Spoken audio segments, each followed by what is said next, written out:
Most of the headlines that you're reading today are all about layoffs and job hunting and how it's so hard and how it's so difficult. And I wanted to give you a couple of strategies that you can use so that you can beat the odds, right? I'll tell you, I was in the contracting business 25 years. And when I first started, my mentor taught me this metric, and it works really well. So I thought I'd share it with you because it served me very well. And what I want you to do is, I know that you're scrolling and sending resumes and trying to update your profile and all that stuff that they want you to do, and that another million people are also doing the same thing. So you're not differentiating yourself from the pack. You're following the pack. And when you follow the pack, you don't blaze your own trail. You don't become unique. And if you're not unique, why would somebody hire you? So that's the topic of my talk today. And I want to bring hope, and I want you to look at employment in a different lens so that you can be gainfully employed. And if you've listened to this, type in employment, because I want to know how many people are paying attention to my videos. And the reason that I'm giving you this is that I want you to use the law of metrics to your benefit. Okay? So every day after you've made your bed and eaten a meal at home that you prepared yourself with care, because if you're not taking care of yourself outside of work, it's going to show. It is. Your employer, your boss, the guy that you're going to work for, is way fucking smarter than you. That's why you need him. Okay? Let's just get that established so that you don't think that you're the smart one in the room. Because if you were the smart one in the room, you wouldn't need a job. You would already have your bills paid. You'd already be secure. So let's start from the top. Okay? After you've made your bed, had a breakfast at home, washed your face, brushed your teeth, put on a new clean shirt with a collar, right? You miss the steps, you're going to miss it. Follow the fucking steps. After you do that, you're going to go to 5 business owners or 5 industries that you want to work at, whether it's in the restaurant business or mechanic shop or a dry cleaner, wherever it is. You're going to go into the store. You're going to say, how you doing? You're going to ask them, what problem do you have solving in this building? And that guy's going to look at you and say, what? You're going to say, what problems are you having a hard time solving? And so you're going to pull out your phone. You're going to take some notes. And the guy's going to tell you, oh, my front door is squeaky. My faucet in the back leaks. This light over here flickers. And the sign is crooked. And then you're going to write it down. You're going to figure it out.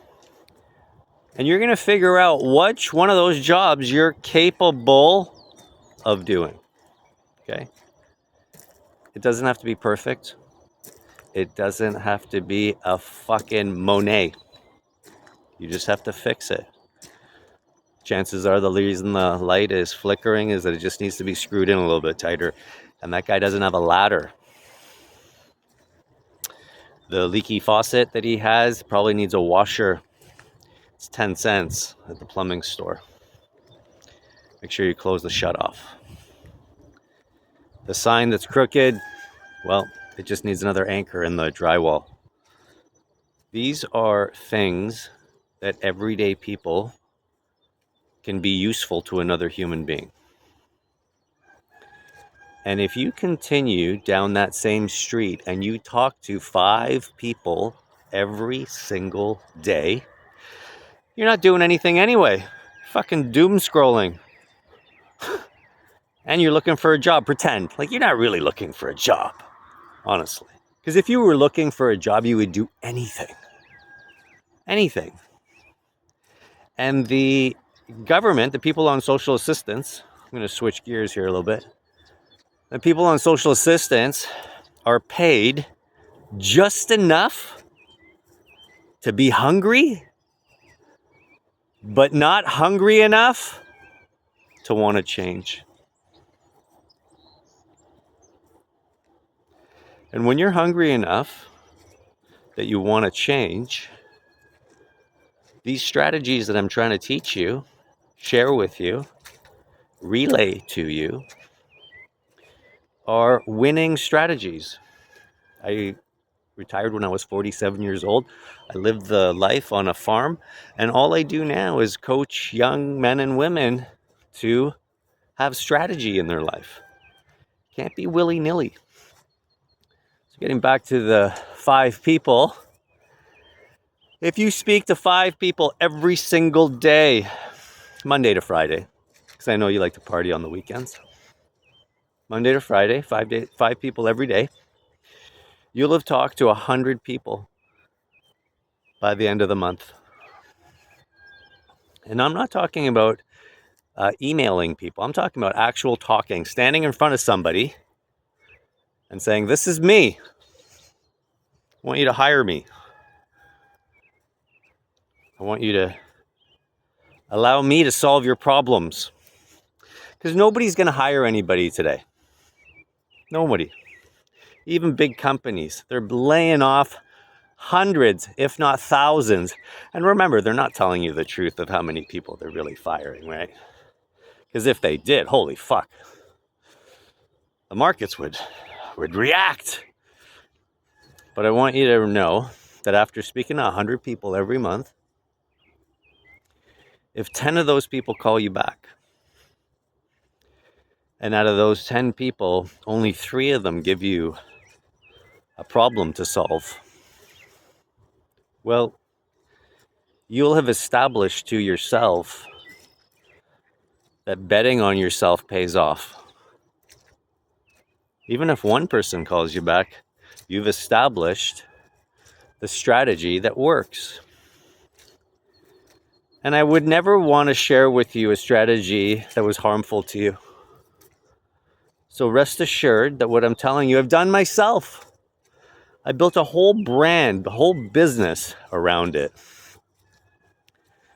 And I was gainfully, willfully, lovingly employed in a field where I wanted to work in. I showed up every single day, happy, content, grateful that I was doing something that I wanted to do rather than what I was forced to do.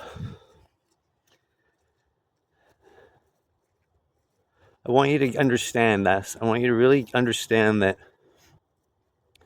in order to be a successful human being, you have to do things that other people are not willing to do.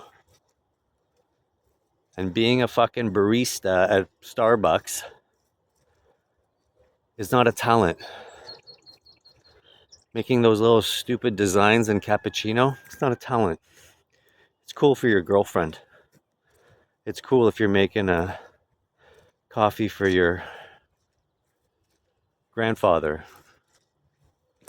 but not for a living. And when you step outside and you do the things that other people aren't willing to do, you'll realize that people will seek you out. Right? They'll look for you. Say, I want Kev from Fixall to do it. I got a guy already. I was the guy. And to further that, I'll give you a second strategy for the people who stayed till the end. And I want you to, now that you've established that you can do this, you can go to any contractor or any person that's already in the business. Like, let's say a person was a dry cleaner and they were really busy. You could say to them, hey, I know a dry cleaner down the street that's not too busy. and I'll shuttle these things over there. I'll get him to do it. I'll make a cut and I'll bring it back. People in the third world do it all the time. Drug dealers do it all the time. You see, a lot of people think that drug dealers are stupid people. They're not. They just take a little cut from a lot of people. And they are problem solvers. You understand? They're problem solvers. They solve a problem that people have. And that is obtaining quality supply. I want you to understand that once you go business to business and you contact a contractor, let's say, like a drywall contractor, and you say to them, I want you to give me a list of the customers you don't want to deal with. Everybody has got a list of people they don't want to work for, man. They're either family, they're friends, they're co-workers. They don't want to work for people like that, man, but they know people. And if you ask for the business, you'll get it. But you have to be willing to do something that somebody else isn't willing to do. Legally, of course. This is all legal. And once you do that, these strategies of unemployment and all these excuses that you hear from people about, oh, I can't do this, they're not hiring right now, they're only hiring LGBT, or they're only hiring crippled people, whatever the excuse is that you feed yourself, the narrative that you have believed, I'm gonna call all you guys out on your shit, because I fucking lived in my car when I was poor, and now I live on 43 acres, debt-free. So if you think that your strategy will outbeat my strategy, share it in the comments below. I want my community to live a life that's not fearful. I don't want you to be scared, man. Scared that they're not going to pick me, they're not going to hire me, I'm not qualified enough, I don't have Canadian experience. All that is bullshit, dude. All of it is fucking bullshit. You have in Canada right now one of the biggest pools of immigrant workers ever. Okay, that the word is ever. And everybody's got a story, right? When they came to Canada, they're like, oh, my father, he worked at a freezer company for $3 an hour, and he worked every day, 28 hours a day, and rode his bicycle in the snow. Everybody's got a story of this guy, right? That same pool is here right now. There are immigrant people right now that will work for less than a minimum wage. They'll work for $2 an hour. They're driving Uber for $3 a fare.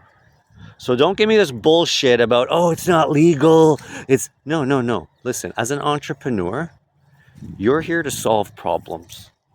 You're not here to make excuses. You're going to use every resource available to you so that you can solve problems. You understand? So stop making excuses for yourself. Because the stories that you tell yourself, that you believe, nobody else believes those. And you try to convince people of this story. Stop doing that. Instead of trying to prove to people how incapable you are, I want you to just tweak that sentence by betting on yourself, by understanding that you're the only one that can get you out of this hole. Nobody else cares. Everybody else has their own problems. See that? Problems, right? You're going to solve those problems. Anyway, I hope, oh my God. I hope this talk helps. And I hope that you see a glimmer of hope or get a little bit of motivation to jump off the comfort wagon that you've been on all winter and get out there. Say hi to some people. You know, plan the life that you want and don't let anything stop you. Obstacles will come, challenges will come, and when they do, you say thank you, because nobody wants a day without challenge. Challenge is the spice. Challenge is the hope. Challenge is the betting on yourself, right? You're gonna figure it out. You're gonna do this, and I want you to come back to my channel. I want you to know that you can just ask questions down here. I'm gonna build a community for us, man, and I want a lot of entrepreneurs in it. And if you're an excuse maker, change your ways. And if you're a problem solver, you hit that follow button. There you have it.